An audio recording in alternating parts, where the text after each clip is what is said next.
back to the Footballers Global podcast. I'm thrilled to introduce the latest addition to our Footballers Global family this week, Nick Phipps, an elite specialist with a wealth of experience in the football industry. And I'm sure Rob will join me in welcoming Nick to the family. Rob, do you want to just sort of give us a bit of a background into how you met with Nick and, you know, how you identified he'd be a valuable asset to the team? Yeah, so obviously in the past we've spoke about Footballers Global being a community, and in the community is grassroots players up to professional elite players, and every player needs, like we've said before, every player needs a little bit of different support depending on their level. So me and our ambassador Jimmy Carter was having a chat about the number of more elite players that we had seen registering on the platform, and with Jimmy being in the professional game his whole life, and he's known Nick for many years, he recommended this have a meet with Nick and a chat. So when we went and I got introduced with Nick, and we spoke about his background and his experiences with it, come from trying to be a footballer himself, traveling the world, doing some coaching various levels, and being amongst professional football clubs. I thought this is a good fit for that level of player that we have, for a bit more support. So Nick can then start focusing a little bit more on that side of the platform. Okay, brilliant.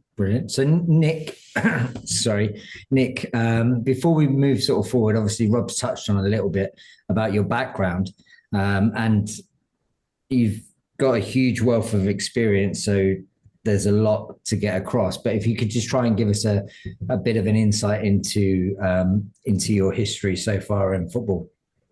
Yeah, so it's a real mix. So it's started off from leaving secondary school. I went to a PACE program at Bournemouth, like Rob mentioned, trying to obviously work my way as a footballer. I'm fortunate to have knee injuries at that point, but I was fortunate in the sense that I was always around coaching. That then led on to getting a job at Tottenham Hotspur, working from the foundation level into the academy, in towards working around a first team alongside first team players, which was a great experience. Then it led on to going to QPR, working the same type of... So you were at Tottenham for 7 years, is that correct?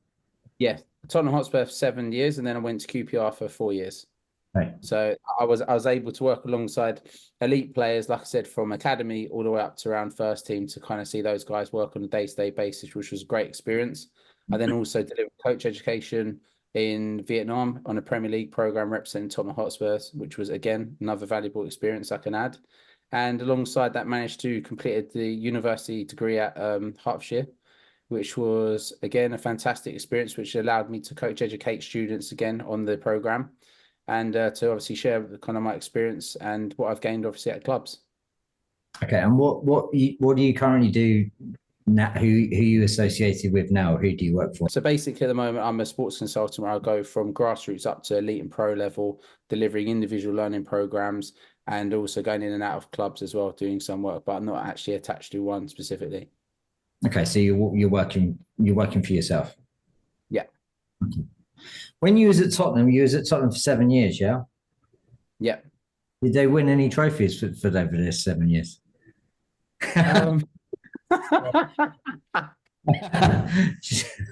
Why did you think about it, Nick? I'm sure they didn't. They actually did. What did they win? They did. They won the Worthington Cup with One Day Ramos. They did. They did. That's what I was laughing at. I'm thinking, no, it was Martin. When I started there, the first team manager was Martin Yole. And then, because it was through Martin Yole, there was a skills coach there called Ricardo Moniz, a fantastic skills coach. That gave me the opportunity to start working at Tottenham. And I think Ramos was the season after. I think I'm right. And then he was the one who won what we know as the Carabao Cup, now the League Cup. And then that's when Harry come in after. Yeah. Wow, rare. Very rare. Yeah, very rare. And the Queen's Park Rangers are working alongside the first team, which again was a great experience.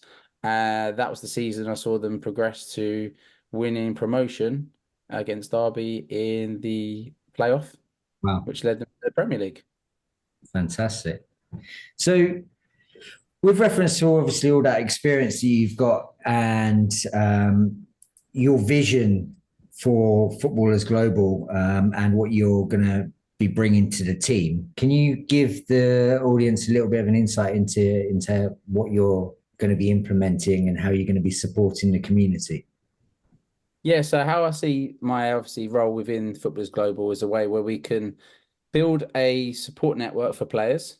So that's currently in place for the normal kind of grassroots players that are positioned within the platform at the moment. But in terms of the players who are elite that are getting released from clubs, whether it's non-league football and kind of lower band, either academies, like say a Cat 3 or maybe a Cat 2, I think it's important that there's a structure in place to kind of allow these guys an opportunity to be on a platform where they can be accessed by clubs, and then from that point provide them with opportunities and pathways to kind of find their way back in, as opposed to coming out of the game completely.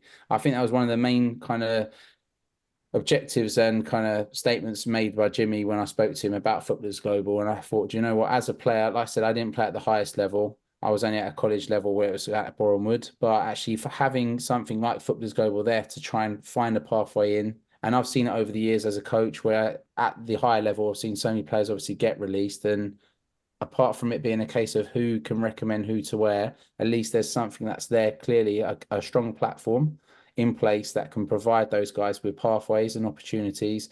And more so as well, it gives them kind of the access maybe they wouldn't be able to get by themselves. Yeah. Well, I mean, what would you say, obviously being in and around these players, what would you say that the biggest challenges facing football players today are? In terms of when getting released, or Not just not just specifically with reference to getting released, but I mean sort of in general, what's the biggest challenges they're facing on an everyday basis? I feel the game has changed so much. And it's not just a case of obviously the volumes of training that's there. A lot of people obviously are doing the extra training sessions as well to kind of keep on top of things and progress their development further. But I think there's more so distractions where it's stuff with social media. And I think a lot of it is mindset. I think there's definitely a key area for mindset that can kind of be built in. And I've seen it over the years with the psychologists working within the clubs. And psychology is a big thing now in terms of working on emotional resilience for players. And I think we've kind of discussed that in areas where we want to implement this on the platform and try and work on players' mindsets. And it's just those kind of key behaviors in terms of leadership motivation that again, all mindset behaviors, I feel that's definitely more so a big area now. And I think for us to have that on our platform, it's going to be so valuable for players who are being released to actually, when you are down, you kind of need that picking up. And I feel like as an aftercare service we can provide, that will allow us to kind of guide these players because we know the volumes of players getting released. And I just feel with that, we can take them kind of to that next level with another pathway to get back in, where not many actually are providing that type of opportunity. So that would be one of the key benefits to the elite side of the platform. Yeah, and more so to give the players kind of that level of exposure, opportunity for a pathway to get back in, but more so as a support network that we have kind of our services in place to kind of allow them to develop after having that kind of drop to pick them back up. How would you say that the actual physical clubs themselves or the academies can benefit from it? Yeah, I feel for the clubs, I think it's a fantastic opportunity for them to be able to use the platform, the basis that they can use us as an aftercare service again. For the players, they are thinking about releasing or want to loan out. That by being able to tap into our platform, they'll be able to kind of direct the players towards us where we can work on that aftercare service for them to be able to find them a new club and give them that kind of guidance they need after obviously that part of getting released. And also for them, it's a fantastic opportunity for them to access the poor players that we will have on this platform that they can use as like a filtering system to find the types of players they want based on their ability levels to be able to add players to their club, or the other way around would be if they are looking to release or loan out, where they can direct them towards. Yeah. Just on your personal experience, Nick, do you do some one-to-one coaching at all? Yeah, so there's a lot of individual-based learning programs I'll deliver from grassroots to elite, and more so for the players in the off season for the professional. So do you Do you have many players come to you that have been released and obviously they just want to keep up the training, keep the fitness up, obviously in between opportunities? Um, so they come to you when they haven't got a club, obviously just to keep their touch and stuff like that. Do you have many players like that coming to Yeah. you? Yeah, Yeah, and so I think again one of the common factors on that is like briefly we mentioned, it's a case of for those guys, apart from them trying to look for a club, where is the kind of unless they have an agent, which not mhm, many do at that point of getting released.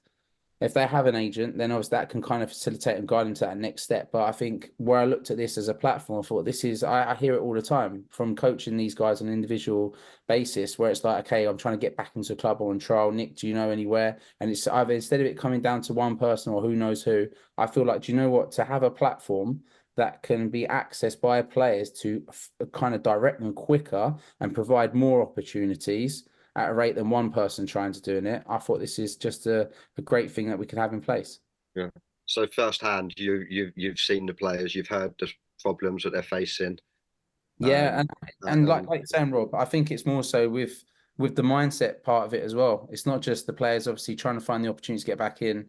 You can kind of see in the way they're training. Some take it as a case of building more resilience. Some of them really kind of see it as a bit of a knock. And that's where I think the mindset thing's such a big, and that's where something I think in the future with our platform that'll be implemented where we can actually tap into that and just really try and guide as many players and provide them with the opportunity. I think that's the biggest thing in this. Can we yeah, provide opportunities and pathways for players to get back in the system than the ones we see? I've seen ones where it's a case of players go and get their scholar, they get their pro, then they start to sit back after getting their pro. Next thing is they don't get a renewal on their pro, and then they're playing non-league. And you yeah, think, and that's like a pro level, like a Premier League championship, and people think that doesn't happen. That probably doesn't happen, but it does. And yeah. I think Because to be able I've to, heard a lot of people mention in the past as well that the talent is maybe only 60% of it. yeah, The other 40% is your mindset and your attitude, and so there is a lot more to being a footballer than just your talent. So again, that 40% is what you mentioned about our support network, how we can kind of help work on that 40% as well to give them the tools so yeah. that when they come back and get the next opportunity, they're a little bit more ready than just sort of walking in thinking that the talent is gonna carry them through. Yeah, I think also as well as their expectations as well, what they actually feel is achieved. So I think you have to be realistic as a player to know kind of where you're sitting, where's the next kind of player. Because sometimes what you tend to get is you would get a player who gets released, somebody who maybe they know an agent will throw them in kind of the deep end again, but it's just not the right opportunity for them. And I think that's probably another factor where more players will get disheartened with, I'm not getting back in. But you have to be realistic to where you're at, where you can work towards what type of things can you build into your development program? So, i.e., being individual based training, group based sessions around players at a similar level, and access to kind of advice, mindset, like you just mentioned there. I think if you try to build all those factors in, it can only make you a better player. And also, it should at that point kind of prepare you more so for that next challenge and hopefully the pathway we can provide the players an opportunity in terms of finding that next step. Yeah, yeah, it's true. I mean, we've got the network and we've got the scouts, and we've been building it, totally focusing on the player. But like you say, if they just come and they're just interested in the scouts and they don't actually use our platform to its full potential, they could actually be missing a trick. Yeah. So they need to look into what you're going to now bring to the platform, and put that together with what we've already got, and then they'll understand what it is that we can actually offer that is a benefit to them, and obviously, like you say, to the clubs. Yeah, I think the biggest advantage to the clubs in terms of using our platform would be more so the fact that, like I mentioned before, it's not a case of us going to clubs for them to feel like we want to register every single player they've got. That'd be great if all their players wanted to register and keep their because also it's a great tool, our platform, to be able to keep your CV up to date with stats, videos. It's a good digital footprint for those guys. But I think more so for the clubs to be like, okay, do you know what? There as a player we want to loan out, or we are going to release, then it's the aftercare service to help those players, and in turn, it's fantastic for the players to be on there. Like I said, why not keep an up-to-date CV for the amount it costs per month? And alongside that, it's a way to kind of give you exposure as a player, that you can obviously link your profile to your social media accounts, keep everything up to date. Because like you said, there's scouts on the system that are already in place, but more so, we're going to have more and more clubs on the platform being able to access our pool of players. So why, as a player, wouldn't you want more exposure? And especially if it's a case of, if you're happy, great, you'll be staying at your own club. But there's also, as a player, we all aspire to play at a higher level than we're currently playing at. So it's a fantastic opportunity to take that kind of one step further. Yeah. Just one thing I'd just like to touch on quick when we're talking about the clubs and the players about our platform. It's guiding it away a little bit from the elite, but you know, on other platforms, you see players advertising themselves and putting videos and etc. And we see it ourselves because we've all got, you know, profiles on all social medias now. We do receive messages, DMs, you know, into your inbox. So it is quite important for Footballers Global to get out there that, you know, I have a lot of players messaging me. How can I message the scouts? Footballers Global doesn't work like that. There's no hidden messages, you know, so there's no behind the scenes or anything like that. So where clubs, you know, we understand that clubs might be a little bit sort of worried about their players being on certain platforms and stuff like that. There's no way of anybody being able to actually contact that player without the club finding out, if that makes sense. So it's a little bit how we can work with clubs rather than just try to be a free for all for a load of players. That's something else that we've got set. I think it's quite important that people understand that there's no private messaging, so people can't tap players up or anything like that, and vice versa. You know, the players can't just come on and just message hundreds of scouts. If the scouts like the player, they make the inquiry. Otherwise, it becomes valueless to the scout. He's not going to use us because of he's getting hundreds of messages every day, you know? Yeah, I think the biggest thing, like you just mentioned there, in terms of us being there being transparency for the clubs and the player, and there's no hidden messages. I think it's definitely that kind of process. I feel that kind of makes it more trustworthy for clubs to kind of be on board with us. And it obviously will be able to allow us to facilitate kind of movements for how clubs want to move players around, or if the player is looking for that kind of next, like you said, it'll be scouts that will kind of be in touch with them than opposed to the other way around. And it will allow us to kind of take those kind of players forward for that next stage. Nick, you mentioned it earlier about aftercare. From your experience from other clubs that you've been at, what is currently in place? Because there's a lot of talk about aftercare, you know, throughout the Premiership and in general. What's in place at the moment? So the type of things in place at the moment would be, there's obviously the PFA that would kind of look after players if you're playing at the higher level, for the ones who are dropping out of the game, in terms of just giving them some guidance. But I think where we look at that being the 1% at the very top end, we're looking at all the levels below. And in terms of what I've seen, I don't think in terms of a support system or aftercare service for those players, they're obviously independent companies that kind of run, whether it be kind of like showcase games and etc. But some of them you have to be realistic, because sometimes players will pay a lot of money to be jumping on those, thinking the expectation is I'm going to get there. But like I mentioned prior, you've got to be realistic to where your level's at as well. And that's where I kind of feel like the gap's been missed, especially at the lower end, and more so over the years. It's like I mentioned before about that story of the player who's come from a Premier League club and ended up in non-league. You see that all the time. And actually, from my experience, I see at non-league level, the actual players that are playing in those kind of games, it's completely different to how it was maybe 10, 15 years ago. They're very technical. They've got good technical ability on the ball. They're bright. And some have, just for whatever reason, kind of dipped off. Sometimes it can be like Rob mentioned about the mindset. It could be other issues. And in terms of that kind of aftercare service, unless at the very top end, and the ones have agents around them underneath that, it's more so a case of a coach being connected to somebody else to say, actually, yeah, there's a team or manager who might be interested to have a look at you. Very similar to a story I heard from Jimmy as a player, and how he had to be proactive in approaching people and kind of working off, say, a network of poor people he knew. But this is where I saw the gaps. I thought there's not actually a platform in place that can allow that kind of opportunity and pathway back in. And it doesn't really sound like there's too much process or too much in place in a lot of these clubs either, in terms of these are the set things that we do for our players once we let them go. Would that be fair to say? Or there's normally exit trials. It's such a big area, because if you go from the very top end, there'd be like exit trials. So kind of there'll be again showcase. So like main scouts from clubs would come and see that, but we're talking at the top end. So I kind of feel like we're the majority of players that kind of do, or if a player has a bad game in an exit trial, then what's next?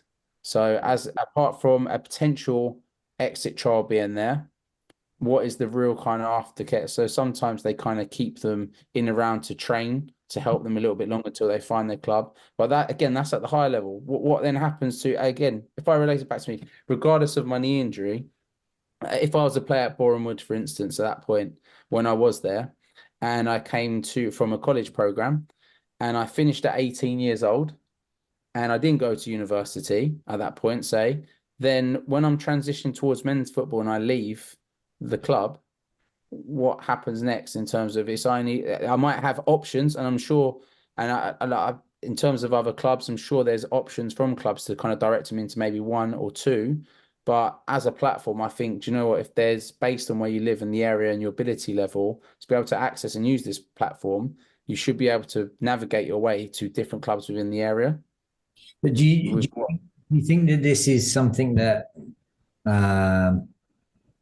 the clubs would welcome, and it kind of solves a big problem for them, ticks a big box for them, sort of takes away a bit of a headache for them by having? Yeah, I think the club should welcome this, because I feel like for them, like I said, the aftercare service that we can provide kind of takes the workload off of their shoulders and allows us to kind of work with our platform and utilize the platform for what it can do in terms of directing players towards that next pathway, next opportunity. And there will still be kind of a link there within the club as well, knowing where they've come from. The club can obviously keep tabs on the player as well. And I just can't see how it couldn't be used in a positive way by the clubs, because like I said, it's more so you think of how many players get loaned out in seasons and how many players, for instance, get released. And I just feel like by having this platform in place to be able to direct those players, especially like I said, towards kind of the non-league kind of level as well, or maybe just a fraction above that, I feel like there's definitely an area there where we can use our platform to facilitate that in a real positive way. Just going back to one of our original topics that we were talking about, mental health and mental well-being, and the experience that you had, the first-hand experience that you had, and the challenges that you went through with your injury.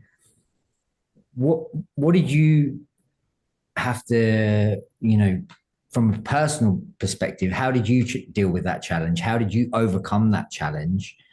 And, what support was in place for you at that time to make that transition into the next step in your career?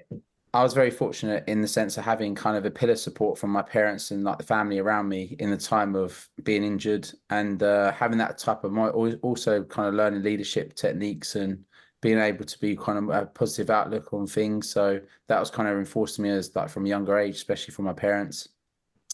I was also lucky that the club at the time when I was at Boreham Wood, when I had my first major injury, they kind of really supported me as a club, and also guided me as well as not as a player, not only as a player, but also into kind of coaching. Because at the time it was down to them how I managed to start doing my badges, which then led further down the line to the pathway into coaching, which took me kind of all the way up towards kind of elite and pro level. Okay, so they really sort of provided you that platform to transition into your coaching career. So Bournemouth really helped me in that kind of phase to kind of push me into coaching, with kind of opportunities they put in place. But again, it was more so in terms of like you're saying about that kind of mental side of things. It was really comes down to kind of, like I said, kind of my parents and the family around me with kind of their mindset and things, their outlook, that kind of positive outlook. So that really helped me in the time. So I was lucky to have such a strong support network at home. And then it kind of spurred me more so on to kind of looking into areas in terms of people with kind of strong mindsets and constantly thinking, okay, being proactive. And it from being proactive after my injury, recovering as a player, it was from being proactive that kind of allowed me the opportunity from going to a coaching conference, which then in turn led to my role at Tottenham. Going back to your time and obviously when you faced that challenge with the injury and the transition into coaching, was there anything like Footballers Global in place that could have added another additional layer to your support network? I think at the higher end, from what I've experienced over the years, and I even think now, I don't see there being a platform that's going to be as strong as Footballers Global, that's there to kind of build that gap between players who are either being released or to injury. What's there in place that they can kind of jump into to help them in terms of that next kind of pathway, or facilitate them in terms of education and other areas. So at the higher level, players coming from a professional end, there would have been obviously certain kind of systems in place. Into non-league, I definitely feel from my experience, hadn't really seen anything there. Okay, so obviously you was at Tottenham for 7 years and you were at QPR for 4 years, correct? Correct, yeah. So obviously over that period of time, you would have come into contact with a number of different coaches, a number of different coaching styles. What would you say, or what do you think the most important qualities for a coach to have? And, how have the coaches that you've worked with influenced your career moving forward? I've been really influenced by a few coaches at different levels, from academy level in around first team level. And it's been more so the level of detail in coaching, in terms of the level of detail given to players. That'd be one. Being able to you adapt your sessions, adapt the frameworks to the players' ability level in place, and the actual knowing how to demand the level as well to really maximize their potential. I think at that point, if you can address those types of areas, you can not only fire that player but lift the group as well. And I'll go back to time when I was at Tottenham. It was Alex Inglethorpe to start off with. His level of detail as a coach was something I could really kind of pick up so much information, experience from. And then Chris Ramsey at the time from Tottenham and QPR, fortunate enough to work with Chris over a long period of time, and kind of his philosophy and coaching methods and styles, just for me, for youth development, is second to none. Just completely at the top of the game. And around the first team level, seeing guys like Harry Redknapp, Kevin Bond, Joe Jordan, Clive Allen, those types of guys work, and seeing how the dynamics change with the senior players. Again, that was such a valuable experience for me over the years to kind of see it from the beginning level academy all the way up to first team and see what that transition looks like. So there's just so many different factors to it within coaching, but those kind of key areas you do find are in terms of the level of detail, the intensity, and how you're pushing players to really maximize their development. And mindset is a big part in that. More so, like I said, over the years with academies, more so now you see kind of psychology being implemented. And it's all of those kind of factors of really looking to trying to drive the players in terms of their individual development and collectively as a group, because they're all kind of on a process. And I think if you kind of give them the right tools as such, to be able to equip them better for those next transitions, ultimately it can help them in the long run. But more so over the years, I've seen the amount of players, I've seen turn professional and have Premier League appearances or international appearances. It's been great, but how many players I know are thinking, do you know what, they're a fantastic player at that age, and then they've gone, I kind of look back now over, say, the last 10, 15 years, and I think, Where are they now? What are they doing? And how did that happen? Did they fall out of love with the game? Did they not get provided with the right opportunity after getting released? It doesn't always work that kind of same way for everybody. And I feel like with a platform that we will have, that will be in place through obviously the experience gained within the elite end, I feel like we can definitely bridge that gap. And I feel that this is definitely a service that can be used by clubs and players in a positive way. Like Rob mentioned before, where it's kind of we've got the transparency there, so everything's open for the club. So there's no kind of hidden messages. Clubs can know kind of what the players are doing, players know what the clubs are doing, and it's just trying to give those guys that kind of opportunity to play at the highest level they can. Oh, I was just going to say, when a player drops or when a player gets released by like a top level club, like let's just say, for example, from a Premier League club or a Championship club, and they do drop down to a lower level, do you feel that the love for the game drops because they're just not playing at that higher standard, or they don't have the same kind of, can I explain it? The same kind of prestige as if they're saying, "Oh yeah, I'm playing for Tottenham," but they're now not. Yeah, Is there I feel like that drive, yeah, the drive will kind of not be. I think obviously again it goes back to that kind of the mental aspect of it. It's that kind of drive it depends how resilient the person is.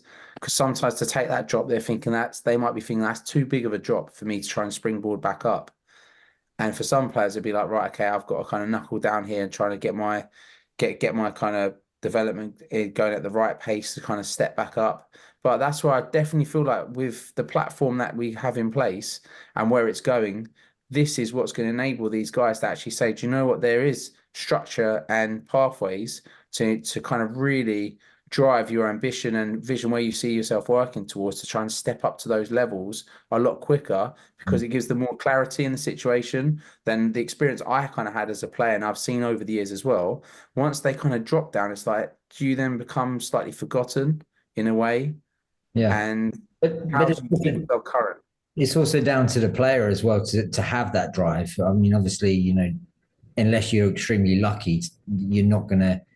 It's not all going to happen for you. So you have to have that drive and that mentality to keep pushing forward and keep going. And I guess that's the biggest challenge, the biggest mental health challenge or mental strength challenge to overcome, that you still have that self-belief that you're going to make it. Yeah, no, I 100% agree with that. And I feel more so this is why there has to be kind of support networks in place, which is something the platform will offer. And I think to have a support system in place, that's what kind of keeps the fire lit. Mm. At that point, it's like, okay, well, I know I can do this. I know I believe in it. That's all good and well, and having that type of positive outlook. But then you need to be proactive and think, okay, well, what's my action today? How am I going to change tomorrow? Well, do you know what? Okay, how can I expose myself as a player? Right, if I have my CV up to date, a player CV, okay, that's something we straight away from the off can do on the platform. Then the next step is I need to get myself seen by scouts or coaches or clubs. Okay, from that, okay, let me upload footage that I maybe had from my previous club. Then from that point, it's like, okay, what's my next step again? Right, let me start to actively kind of like work on individual learning programs, whether it's or I go to like kind of a training camp as such, and then keep my kind of development going. Why? Because for a player who gets a release from a club, would have been exposed to X amount of training sessions a week in the match day, to then go to one that has reduced amount, you need to try to replicate the same level that you're at in your same week. So if you had, say, 3 training sessions one match day, you need to be making sure the quality's there within the week of what you're getting in alongside the match day to keep kind of that ticking. Because I think it goes back towards the expectation level as well. You can't expect to go from doing 3 times a week on the match day and dropping down to one in the match day, and the level was a lot less in terms of the ability level being played. Yeah. So it's like I said, it's being proactive, have a strong mindset towards being driven, but more so utilizing something that can actually provide you pathways and opportunities like our platform will provide, and being able to link the two and connect kind of an internal network. Yeah. And I think we see it a lot as well Rob, don't we, on the platform where I feel you can really differentiate the people that are very driven, very motivated, very focused on what they are still driving towards achieving, even if they're semi-pro or playing at a high standard, maybe in Germany, or playing at a high standard.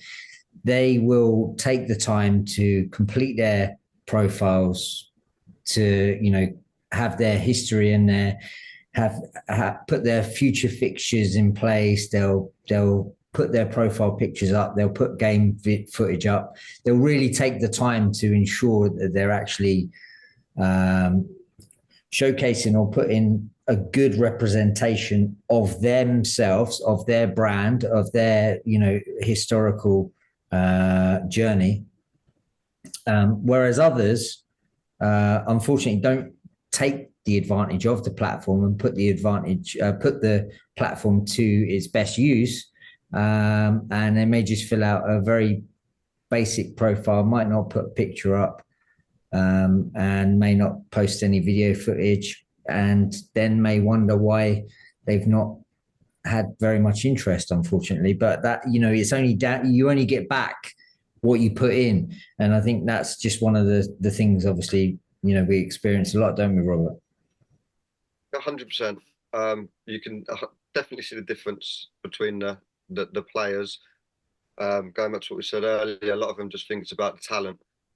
But you know, with a platform like ours, it's also about putting a little bit of time and effort, sitting in front of a computer, building your CV, putting your footage up, and then also the difference is we then receive messages from other guys that have filled it out that say, like, I've filled out my stuff, like, what can I do next? What should I do next? And that's where, you know, Nick's going to come in, and the support network's going to be there and start guiding them and giving them some tips and advice on what to do next.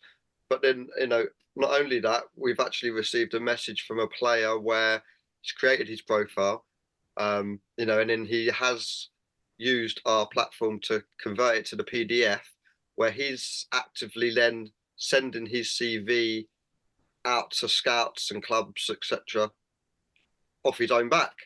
Now, he's got that CV due to our platform, and he's actually messaged us, and you know, I've received a message, and he said, like, oh, since I've been sending my CV round, I've been invited down to train. Now, it's not with a professional club, but it's with a semi-professional club. So you can see the benefits that the platform can bring to a player if it's used properly, you know. And that was recently. He's, you know, I don't know what club it was, but he's built his profile to the best of his ability. He's got back in touch with us. What should I do next? He started to talk to us. He's downloaded it. He sent it to clubs and various scouts and everything like this. And he's been offered a night at training. Now, a lot of players think, you know, like, well, it's not a professional club, but this player is taking himself on a journey, and it's a stepping stone to walk closer to what he was before he joined Footballers Global. You know, so what we always say, it's not going to get you in a professional contract within a week, but it might put you on the next stepping stone towards and just help with your journey. Yeah, I think that's what the support is about. I think going on from what Rob's saying, I feel going on from what you're saying, Rob, there, if going back to when I was a player at, say, a college level and leaving, say, college to then looking for a club, so playing up to under 18s, and then you think, okay, transitioning out to reserves or men's football, actually talking to people about, have you got a player CV? It was a bit like, well, what goes on it? So just a simple template that we could have, that we have in place to be able to utilize, it gives players such a big advantage. And it's just, obviously that story is just only one of them. So by being able to just use the platform purely for that tool as well, gives you a massive advantage against everybody else, because you kind of want to know where obviously you've had the people within the company build that kind of template and add their experience, kind of what works and what's the key information. That's something there in place, which is just a go-to with, obviously we've used the know-how to what works, what needs to be in there, and people can obviously access that and just very quick input it digitally online. Next thing, download it into a PDF, bang, send it into clubs that way. So it's another way of utilizing the platform for sure. So another area where Nick is going to add huge value is obviously on our Footballers Global Pro Talks. And that leads us into our next episode of the Footballers Global podcast, where we will be doing a pro talk with Amar. Nick, do you want to just sort of touch on that a little bit, just to give us a bit of an insight so that to let the viewers know what to expect?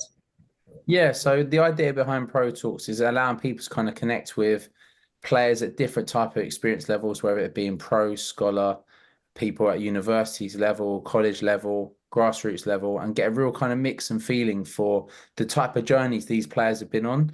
Because there'll be obviously certain messages within that players will be able to connect with and feel like, do you know what, I'm either in that position or I remember being in that position, or that's what I want to try to work towards. There's going to be valuable information kind of within these Pro Talks where obviously the players will be to be able to utilize tapping into our ambassadors and obviously people within the podcast as well to be able to give that kind of their kind of opinion and wealth of experience as well. So I think it's a great learning platform for players at all different levels to be able to access to try and gain something from. Amar's someone I've worked with over the years from pre-academy level, really young, back at Spurs, and now he's a scholar at Watford, hopefully working towards achieving his a professional deal there. He's a great player, not only as a player, but a person as well. So I'm looking forward to the talk in that with Jimmy as well, for him to tap into Jimmy, our ambassador. And yeah, I think it's going to be a really interesting podcast and a pro talk we can deliver for everybody, viewers themselves, to be able to take some key information from. Cool. And then again, it's another layer to the support platform that Footballers Global offers. Guys, I think that's us for this week. Robert, is there anything else you wanted to add at this point? Obviously, other than welcoming Nick to the family. And obviously, I think we've covered off a huge amount of what Nick's going to be adding and bringing to the table. Is there anything that you wanted to add on there, Robert? No, thank you for your time, Nick. I look forward to working with you. And I look forward to the next podcast. See you having a chat, see what it's all about. Yeah, really looking forward to it. And obviously being on board with you guys and the platform is definitely something I feel that players and clubs can really benefit from using. So it's really exciting to be a part of this. And I just hope it can provide players with pathways and opportunities as we've designed it to do. And also a great aftercare service for clubs. So with the transparency being there for them to be able to kind of come to us to feel like, right, this is the next step in terms of helping players who are kind of getting released from clubs that we can facilitate for them. Brilliant. Cheers, mate. Well said. Thanks again, Nick, and welcome to. Yeah, cheers, guys. If you have yet to check out footballersglobal.com, follow the link in the comments section below or visit us at www.footballersglobal.com.